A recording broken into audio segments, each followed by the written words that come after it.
안녕하세요, 여러분. 내 인생의 드라마를 꿈꾸는 채널 드라몽입니다. 오늘은 5월 16일 넷플릭스를 통해 전 세계에 공개될 예정인 화제의 신작 드라마 탕금에 대해 이야기해보려 합니다. 이 영상에서는 단순한 예고편 소개를 넘어서 원작 소설의 배경, 각색된 드라마 속 설정, 감독과 작가, 그리고 배우들의 캐스팅 비하인드와 함께 예고편 속 의미심장한 장면들까지 깊이 있는 분석을 통해 풀어드릴 예정입니다. 영상의 마지막에는 저 라몽이 준비한 뇌피셜 해석과 결말 예측까지 준비되어 있으니 끝까지 시청해주시면 더 깊이 있는 몰입이 가능하실 거예요. 본격적인 방송이 시작되기 전 드라마를 보다 깊이 이해하고 싶은 분들께 꼭 추천드리는 프리뷰입니다. 그럼 지금부터 조선 말기의 미스터리 멜로 사극 탕금 속으로 함께 들어가 보시죠. 드라마 탕금은 조선 말기 민상단이라는 거대한 상단을 중심으로 이야기가 펼쳐집니다. 8세의 나이에 실종되었던 민상단의 적장자 홍랑이 12년 만에 기억을 잃은 채 돌아오면서 민상단 내부의 권력 균형이 흔들리기 시작합니다. 주인공 홍랑은 배우 이재욱이 맡았고 감정의 깊이와 미스터리한 분위기를 섬세하게 표현하고 있습니다.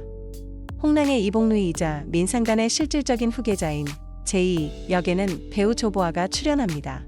제이는 오빠의 실종 이후 상단을 지켜온 인물로 갑작스럽게 돌아온 홍랑의 정체를 의심하며 그와 긴장 관계를 형성합니다. 무즈는 민상단의 양자이자 제이와 함께 상단을 이끌던 인물입니다. 배우 정가람이 연기하며 홍랑의 귀환으로 인해 자신의 정체성과 권력적 위치에 위협을 느끼는 복합적인 심리 변화를 표현합니다. 홍랑의 생모 민현이는 배우 엄지원이 맡았습니다. 아들을 잃고도 상단을 지켜온 단단한 여성으로 아들을 되찾은 후에도 복잡한 감정을 드러내며 모성과 권력, 신념 사이에서 고뇌합니다. 민상단의 대방이자 실질적인 수장인 심열국은 배우 박병은이 연기합니다. 그는 냉정하고 계산적인 리더로 자신의 권력과 상단의 미래를 위해 때로는 가족조차도 도구화하려는 인물입니다. 마지막으로 조선을 대표하는 예술가이자 왕족인 한평대군은 배우 김재욱이 연기합니다.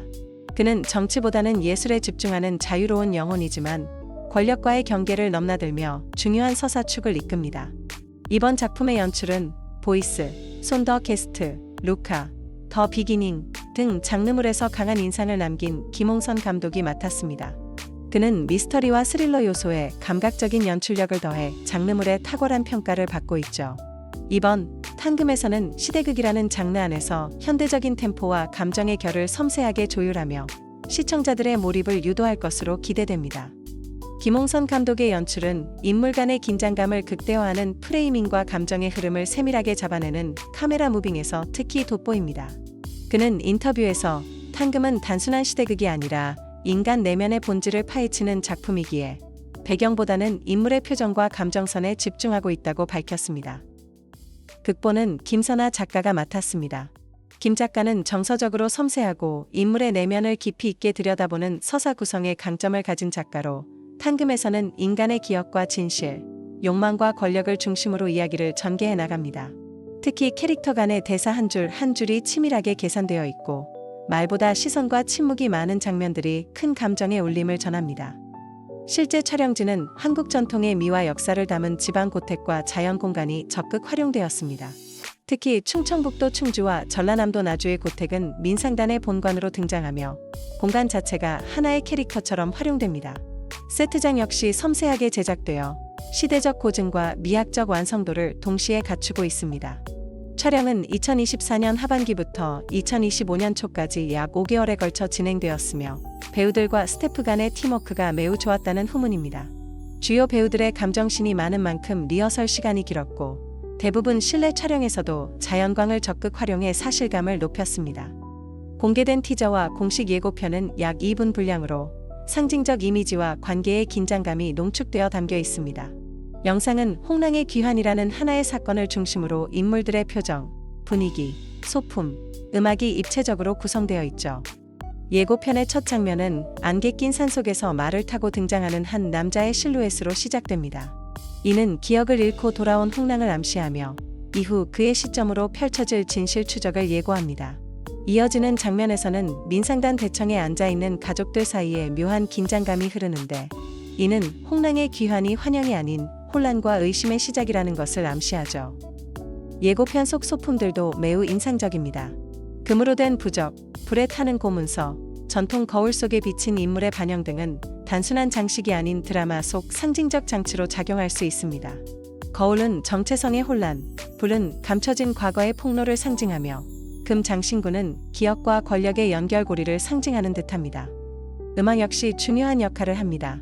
예고편 초반에는 잔잔한 현악기 선율이 흐르다가 홍랑과 제이의 대립 장면에서는 긴박한 타악기로 전환됩니다. 이는 단순한 멜로가 아닌 감정과 권력의 충돌임을 음악적으로 강조하는 장치죠. 마지막 장면에서는 홍랑이 어두운 복도를 걷다 벽에 손을 댄 채 멈춰서는 장면이 등장합니다. 그 순간 흘러나오는 내레이션, 기억은 지워졌지만 진실은 사라지지 않았다는 이 드라마가 추구하는 핵심 메시지를 함축하고 있습니다. 예고편 전반을 통해 드러난 상징성과 정서는 이 드라마가 단순히 겉으로 드러난 관계를 넘어 감춰진 진실과 내면의 균열을 중심으로 전개될 것임을 암시합니다. 드라마 탕금의 원작 소설 탕금, 금을 삼키다는 장다혜 작가의 작품으로 웹툰으로도 재구성되며 독자들에게 큰 사랑을 받았습니다. 원작은 조선 말기 여성의 억압과 생존, 그리고 저항을 금이라는 상징을 통해 밀도 있게 그려내며 문학성과 대중성을 모두 인정받았죠. 소설의 배경은 19세기 후반 조선 사회, 특히 양반 중심의 구질서가 붕괴하고 상업자본이 점차 부상하던 시대입니다. 여성은 여전히 사회적 약자였고, 특히 기녀나 천한 신분으로 분류된 여성은 인간으로서 존엄을 보장받지 못했죠. 주인공은 그런 사회에서 몸과 정신을 지키며 살아남고자 금을 삼키는 상징적 행위를 하게 됩니다. 이 작품은 단지 시대적 억압에 굴복하는 피해자 서사가 아니라 그 안에서 욕망하고 거부하고 선택하는 주체적인 여성 인물을 통해 이야기의 긴장을 구축합니다. 장다혜 작가는 금이라는 물질을 통해 권력과 억압, 생존의 이면을 응축해내고 있으며 문체는 시적이면서도 날카롭습니다. 드라마는 이 같은 원작의 감정과 서사를 온전히 따라가지는 않지만 근본적인 메시지는 유지하고 있습니다. 특히 금이라는 상징은 드라마 속에서도 계속해서 반복적으로 등장하며 기억의 단서 혹은 은폐의 도구로 기능할 가능성이 큽니다. 또한 원작의 가장 큰 특징 중 하나는 모호한 결말입니다. 주인공이 어떤 선택을 했는지 명확히 드러나지 않지만 그 여운은 오래 남습니다. 드라마 역시 이 같은 열린 결말을 택할 가능성이 있으며 시청자들에게 각자 자신만의 해석을 유도할 수 있는 구조로 설계될 수 있습니다. 결국 탕금, 금을 삼키다는 시대를 배경으로 하되 지금을 사는 우리가 꺼내보아야 할 감정과 질문을 던지는 작품입니다. 드라마가 그 깊이를 어디까지 담아낼 수 있을지 그 점에서 기대가 큽니다. 자, 이제 라몽의 뇌피셜 시간입니다. 첫째, 홍랑의 귀환은 단순한 가족 재회의 차원이 아닙니다. 기억을 잃었다는 설정은 드라마가 내포하는 다층적 서사의 장치이며 그가 돌아옴으로써 민상단 내부의 비밀과 억눌렸던 진실이 수면 위로 떠오를 것입니다. 단순한 인물의 복귀가 아니라 권력 구조를 흔드는 파열음 그 자체인 셈이죠. 둘째, 제이와 무진, 그리고 홍랑 사이의 관계는 단지 삼각 감정이 아닌 정체성과 권력, 인정 욕망과 가문 내 계승 경쟁이 맞물리는 복합적 구도입니다. 무진은 상단을 위해 스스로를 억제하고 헌신했지만 홍랑이 돌아온 순간부터 그의 존재 가치가 시험받습니다. 제이 역시 자신이 지켜온 모든 질서가 무너질 위기를 감지하며 점점 더 단단한 외피로 스스로를 무장하게 됩니다. 이 셋의 감정선이 맞물리는 중심엔 상단의 미래와 자기 존재의 증명이란 주제가 교차합니다. 셋째, 민현이와 심열국의 과거는 이 드라마의 거대한 서브 서사일 수 있습니다. 이들 부부는 표면적으로는 상단을 함께 이끄는 파트너처럼 보이지만 예고편 속에서 보이는 눈빛과 말투는 분명한 균열을 암시합니다. 심열국이 홍랑의 실종을 알고 있었거나 심지어 개입했을 가능성도 배제할 수 없습니다. 민현이가 아들을 되찾기 위해 감정적으로 접근하면서도 전략적으로 움직이는 인물이라면 심열국은 더 냉정하게 전세를 계산하는 인물입니다. 이들의 대립은 단순한 부부의 갈등이 아니라 민상단이라는 경제 권력체 내부의 진짜 주인을 둘러싼 심리전이기도 합니다. 넷째, 한평대군은 이야기의 균형추 역할을 하게 될 것입니다. 예술을 사랑하는 인물로 설정된 그는 상단이나 정권과는 조금 다른 가치관을 지녔고 이는 등장인물들 사이에서 객관적인 눈 혹은 또 다른 중심축으로 기능하게 될 수 있습니다. 만약 그가 홍랑의 진짜 과거에 대한 단서를 쥐고 있다면 후반부 갈등의 키플레이어가 될 가능성도 있습니다. 그의 시선은 감정을 거르지 않지만 때로는 잔인할 정도로 정확할 수 있겠죠. 다섯째, 드라마의 타이틀인 탕금이 단순히 원작의 설정만을 반영한 것이 아니라 실제로 극 내에서도 상징적으로 반복되며 주요 테마로 작용할 것으로 보입니다. 금을 삼킨다는 표현은 숨기고 억누르며 살아가는 이들의 삶을 상징합니다. 홍랑은 과거의 진실을 삼킨 채 살아왔고, 민현이는 모성 아래 감정을 삼켜 버렸으며, 제이는 책임감과 상처를 스스로 삼켜 버린 인물입니다. 이처럼 드라마 속 거의 모든 인물들은 자신의 어떤 것을 삼키고 살아가고 있는 셈이죠. 그 상징이 시청자들에게 어떤 감정적 잔상을 남길지 주목됩니다. 여섯째, 라몽의 강력한 예측 중 하나는 이 드라마가 단순한 인물 드라마에서 끝나지 않을 것이란 점입니다. 민상단이라는 집단은 조선 후기 상업 계층의 상징이자 오늘날 자본 권력과 매우 닮아 있습니다. 등장인물 각각이 가지고 있는 신념과 선택은 단순히 개인 서사에 머무르지 않고 조선 후기의 신분 질서와 경제 이행기라는 큰 틀 속에서 움직입니다. 이 지점이 바로 탕금이 역사극으로서도 의미를 갖게 되는 이유입니다. 일곱째, 결말에 대한 라몽의 예언입니다.